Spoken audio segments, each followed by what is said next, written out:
seconds. I Mhm. think though YouTube is already live. Let me have a look at it.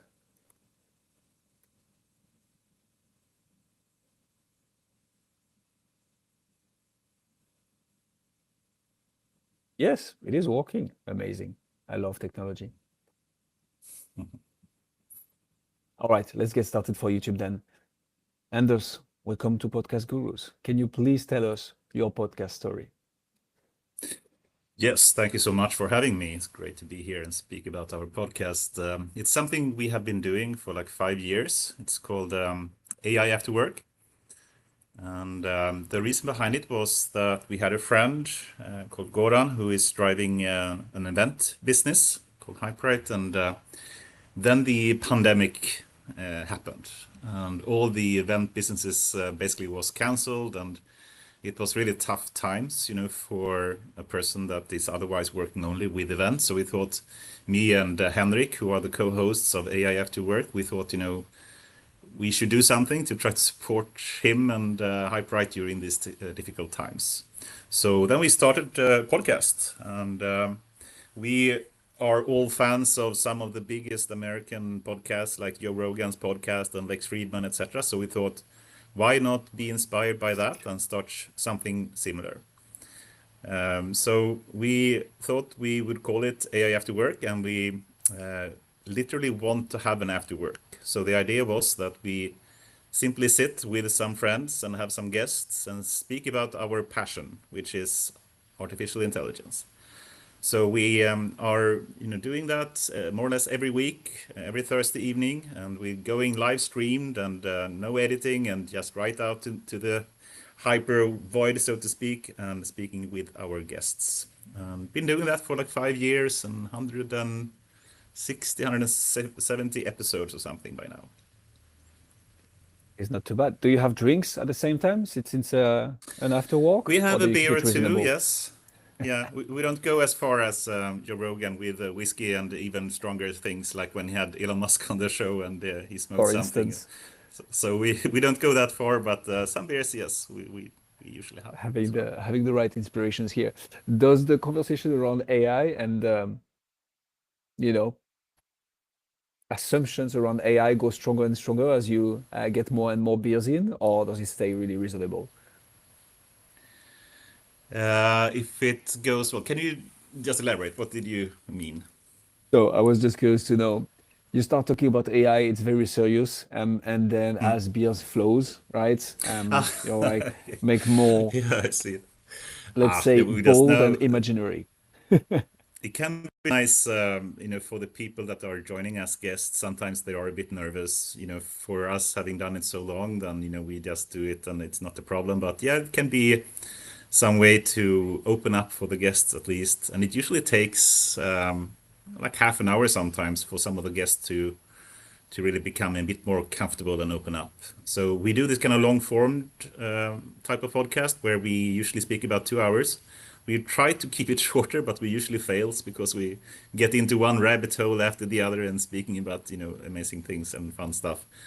But we want to have it long formed, and we don't want it to be this kind of traditional like interview style. We rather just sitting around having a discussion, and normally start a bit with the background about the person and then going into a main theme that we usually define, and then end up with some rather philosophical topics, which is easier once you have a beer or two in your body, so to speak.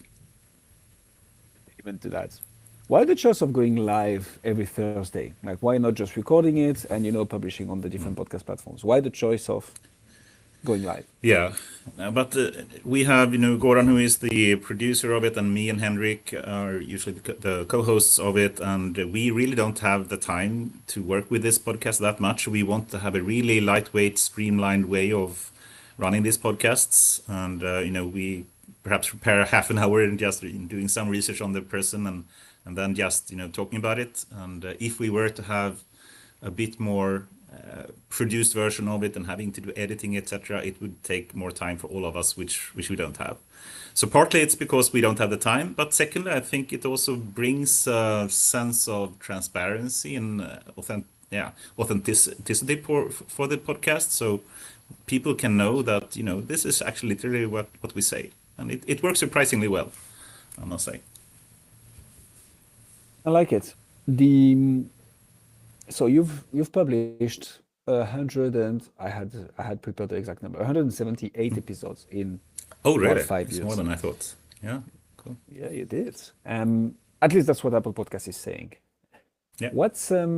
What kept you going, right? That's the reason I'm asking this question is the famous metric that I like to share on this podcast is 90% of podcasts don't make it past episode 3. Of those who do, 90% of them don't make it past episode 20. Publish 21 episodes and you're among the 1% podcast in terms of number of episodes. Doesn't mean Yeah. audience, but at least, consistency.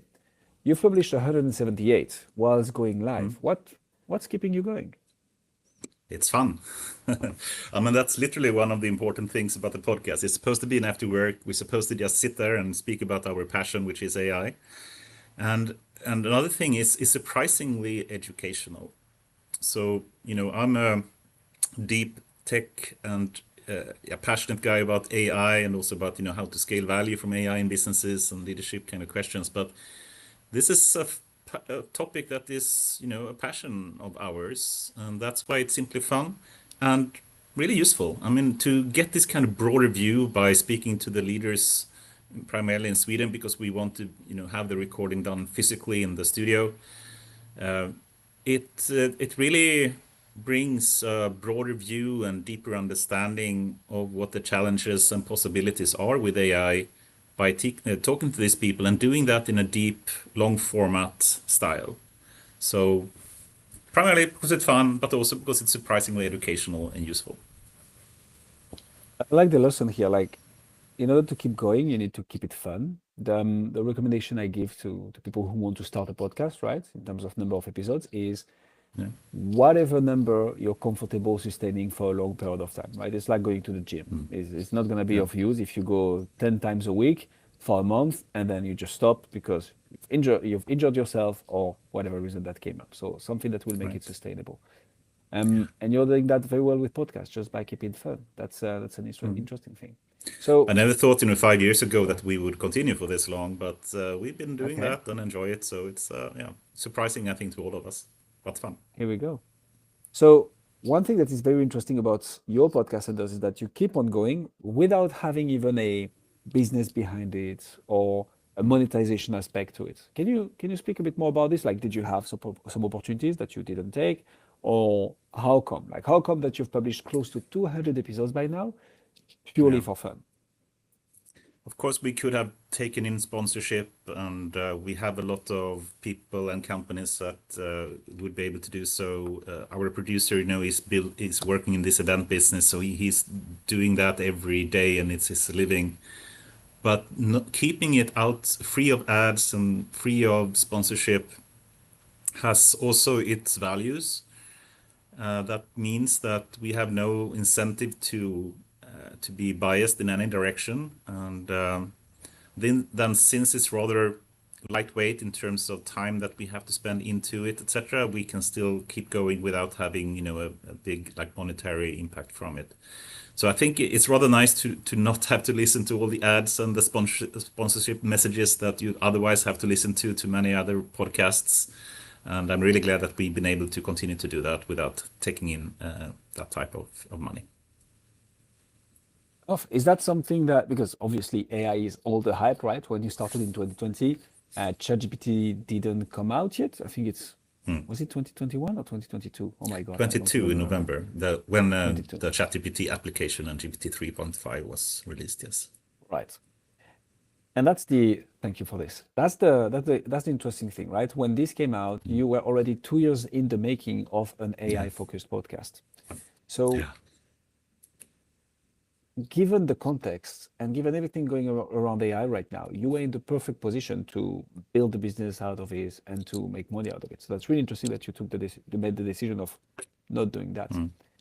What were some of the main challenges that you faced? Um, Launching, publishing, and staying consistent with the podcast. Well, to get people to come physically to the office or to the studio that we do have, that's sometimes a challenge. And we could have, of course, have brought in more high profile people if we simply did it online. We did a number of episodes online as well, but it's really not the same thing. And I really do appreciate that we're trying to meet people physically in person for the podcasts. So that has been a challenge sometimes to get people to be able to come physically to the studio that we do have.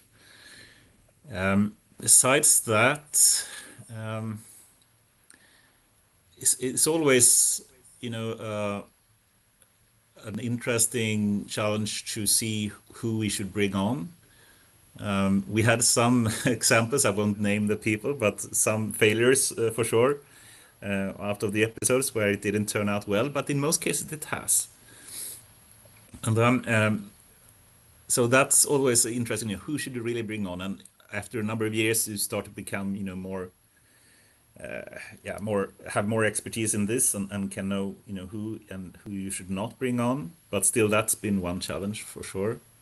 Another big challenge is that both me and Henrik sometimes love to speak about this, and we often end up in rabbit holes and go down into discussions that we should really keep much shorter. But once again, we're doing this for fun, and if we were to have it too strict a format where we're not allowed to jump around and speak about rabbit holes, then it wouldn't be as fun. But still, I think especially Henrik has a tendency sometimes to jump around into this, and we try to keep into some kind of strict topics. So we want to keep like discussions into these kind of 5-10 minute snippets, if we call it that we later could potentially publish separately, but we usually fail with that. So we usually, and me of course as well is going into rabbit holes and speaking about things that is taking far too long. But that's also the reason behind the podcast. It should be an after work. We go where the discussion takes us, and yeah, that's fun, but also a challenge. Great. And I mean, back to the names that you mentioned at the beginning of this interview, right? When you look at the biggest podcasters out there, I think they come prepared, but the conversation itself is very flowing, is very conversational. Like Joe Rogan will literally sit through a 3 hours recording and just go Yeah. wherever the conversation takes them. And he's interviewing Yes. worldwide experts, right? So obviously there is Yes. some substance here to extract from the guest. But keeping the podcast very conversational is what makes the magic of the channel, in my Yeah. opinion. And that's also what the long format really, should bring. I mean, it takes some time for people to open up, and you need to come into some kind of discussion before we can get into the interesting parts. So I think the long format has some really strong advantages, but also some challenges in listening to it. I mean, who really listens on 2 hour podcasts? Some people certainly do, but for some people, they want to listen to 5-10 minutes snippets. So that's both pros and cons, so to speak. Yeah, agreed. All right, talk to me about AI. So what's happening in AI right now? What's going to happen in the next 2-3 years, in your opinion, right? You've been having a discussion around this every single Thursday evening. So what can you Yeah. tell me about AI? And if we can tie this to podcast, that'd be even better. Yeah, but I've personally been working with AI for over 25 years, so I'm an old guy in the game, so to speak. And it's certainly, if you've seen this kind of exponential increases in functionality and capabilities of AI, it's certainly very much true now that it's going faster and faster in terms of what AI can do. And if we look a couple years ahead, we had a number of major uh, developments in AI. I usually, speak about the old times when we have expert systems and this kind of symbolic logic, and we had that type of AI where you had to manually encode everything to make it work, and it was super hard and it didn't scale and it didn't really produce any kind of proper intelligence at all. And then we got some machine learning, and then you can automate the process of that, so you can actually, just train a system using data, and that was a big impact. And then you had deep learning, meaning you could also work with more unstructured data, and that really opened up to new use cases that were never possible before. But then I think, when it comes to generative AI, which is the latest wave here, I think a lot of people don't understand or are perhaps focusing on the wrong part when it comes to generative AI. And for me, of course, it's fun that you can generate things with generative AI, but AI has been able to do that for a really long time. I think, the big value maker, so to speak, with generative AI is rather the generality of it. So meaning, it's trained on a very simple general objective, meaning predict next token, for example, or a patch in an image. And by training it on a very, very simple objective like that, it actually becomes super general and has to understand and learn a lot of tasks by doing so. So the big value provider from generative AI, as I see it, is rather that you can very, very quickly, without even fine-tuning it in many cases, adapt it to new use cases in an organization or for people. So that is the big value maker, and that is, I think, what people should understand and use it for. So that is going to continue. But then if we look in coming years, I think another thing that a lot of people gets wrong today, what AI can do and what it can do in 2-3 years, is they don't speak about what AI is bad at. And a lot of people simply say AI is better or worse than human, but they don't say for what. And I think you need to break it down a bit here. And one way to do that I really like is to use the OpenAI AGI pyramid. So OpenAI has published this kind of pyramid with 5 levels that AI should be able to do to be proper AGI level. So AGI as artificial general intelligence. And of course, we're far from it yet. But I think that actually is a nice way to visualize and think about what AI can do today and what it cannot do, and then think of what it can do in 2-3 years. So what it can do today is the first level of this pyramid. And the first level is, they call it conversational. I would call it more knowledge management. So AI today is really good in understanding a huge amount of data, like text or images or audio. So, I mean, an example of that is you can simply put like 10 books into the prompt of Gemini, and it can read it in seconds and have more or less perfect memory recall from all the content in all these books. And what human could ever do that, right? So in terms of that type of knowledge management skills, it's actually significantly better than humans already for that type of tasks. But then the next level here is called reasoning, and then you have these kind of autonomous or agentic tasks. And if you take reasoning, a lot of people believe, and I disagree with that, but a lot of people seems to believe that AI is really good at reasoning, and I do not see that. It certainly has a shallow form of reasoning, no question about that. And all the reasoning models coming out since O1, O3, R1, and that all the Geminis and of course GPT-5, etc., have reasoning capabilities, but it's far inferior compared to humans. And one example of that is, if you take playing chess as an example, it's really hard to tell if a person, a human, is really good in memory and memorizing all the positions you have to play, and in that way being good at playing chess, or if the person's actually reasoning, meaning thinking through the number of steps that you could take from this position. And we know Magnus Carlsen in Norway, he's extremely good in memory. He can recall so many games in the past and use that, so it's really amazing. And it's easier for an AI system that is this amazingly good in memory to be fooled thinking it actually does reasoning. But it does, a shallow form of reasoning. In every, token you have in context window, and in a context window, and every layer you have in these, super big models, of course, add a form of reasoning, but it's really bad. But that will change. In 2-3 years, we will see AI being able to reason much better than it can today, and that will be a game changer. And then, the third level, and I can stop after that, but the third level is the agentic part, meaning being able to take action in some way or form. And this is something that I think people are abusing the term agent in extreme ways. And of course, we can have AI systems that take action today, that do web search or change code or write code or do different tasks. But the only way it can do that is if we manually program it to do so. So if we build an API that is specifically built for the AI, or build this kind of MCP server that is specifically built to help the AI to take action, then it can do it, yes. But you would never have to do that for a human.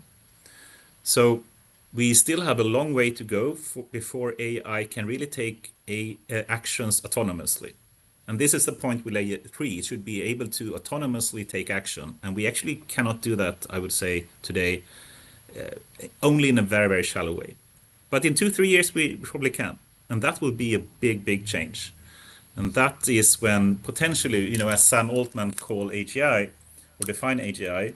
He basically says that AGI will happen when you can be on par with an average level human coworker.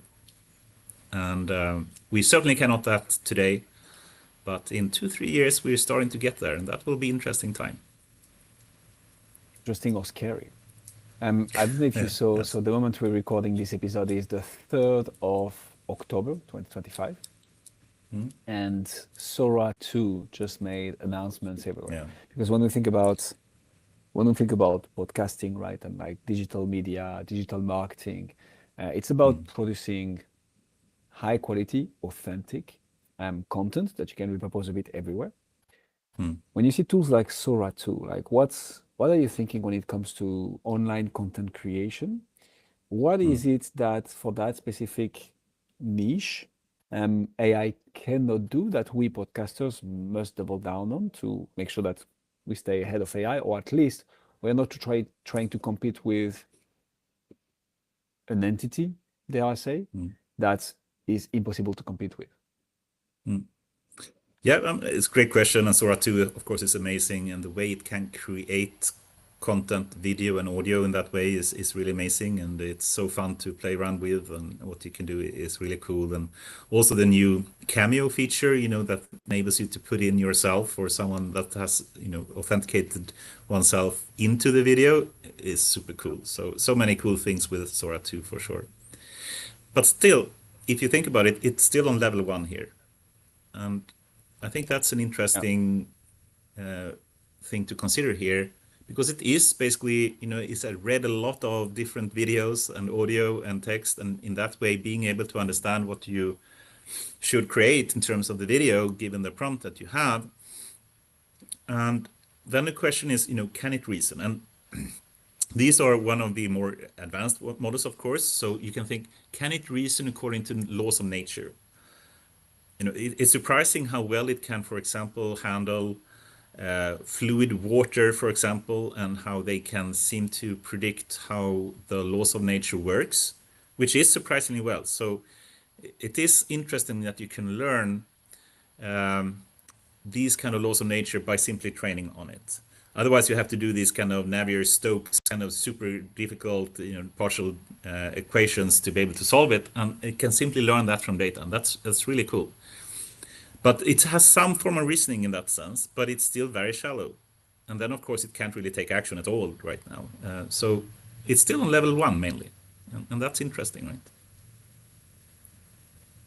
It is 100%. So, what's your take on what we should do, right? And again, I know there is a gazillion thing that we should be scared about from AI and Mm. that we're not going to be able to control and so on.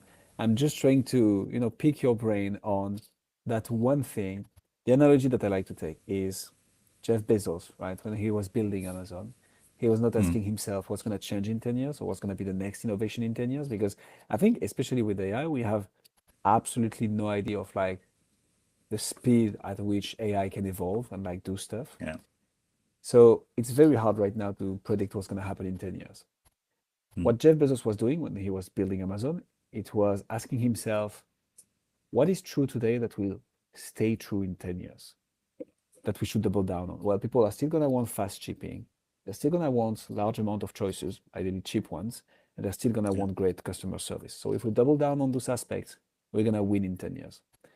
In podcasts, from your experience, and you've been doing this for half a decade, what Mm. is it that we should double down on?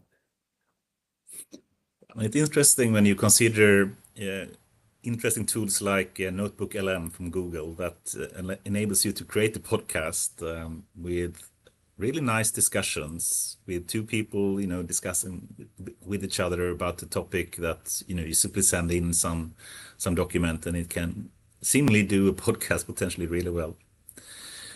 And then the question becomes, what will the podcasting be as it is today? I think still, the reasoning part is really what, people do better than AI, and that will continue for some time, not forever, but for some time. And being able to have that and understand the human aspect of things is still interesting. It's like, playing chess.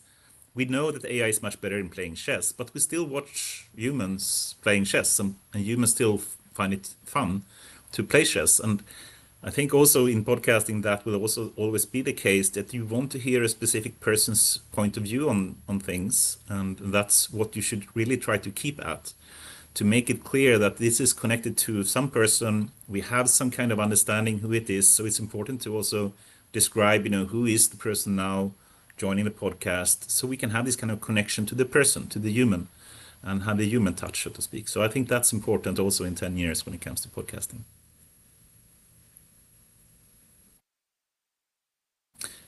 Sorry, I can't hear you right now. Yep. Yeah, I was on mute.